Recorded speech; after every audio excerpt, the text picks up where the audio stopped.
16 বছৰ ধৰি প্ৰতি সপ্তাহত কইনা হৈ আহিছে এগৰাকী মহিলা। কাৰণটো শুনিলে আচৰিত হ'ব আপুনি। এই কইনাগৰাকীৰ নাম হৈছে হীৰা জিহান আৰু তেওঁ আমাৰ ওচৰ চুবুৰীয়া দেশ পাকিস্তানৰ বাসিন্দা। তেওঁ প্ৰতি সপ্তাহত নিজে এগৰাকী কইনাৰ দৰে সাজ পোছাক পৰিধান কৰে। কইনা হোৱাৰ সময়তে জিহানে হাতত মেহেন্দি লগাই লয়। এই বিশেষ উপলক্ষে তেওঁ বিভিন্ন ধৰণৰ ষ্টাইলিছ গহনাসমূহ পিন্ধে।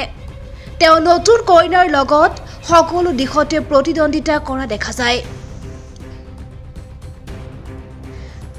জিহানৰ বয়স 42 বছৰ।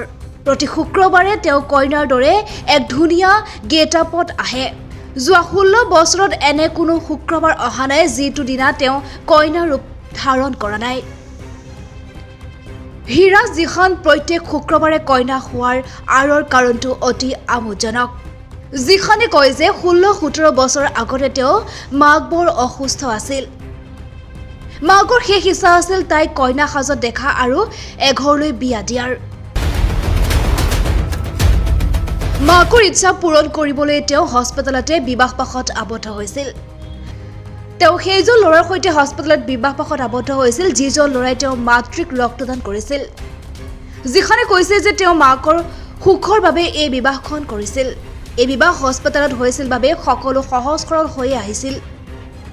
তাৰ পাছত তেওঁ ৰিক্সাত বহিয়ে বিদায় লৈ গুচি গ'ল। সেইদিনা তেওঁ সাজু হ'ব পৰা নাছিল। তেওঁৰ মেকআপো কোনেও কৰা নাছিল।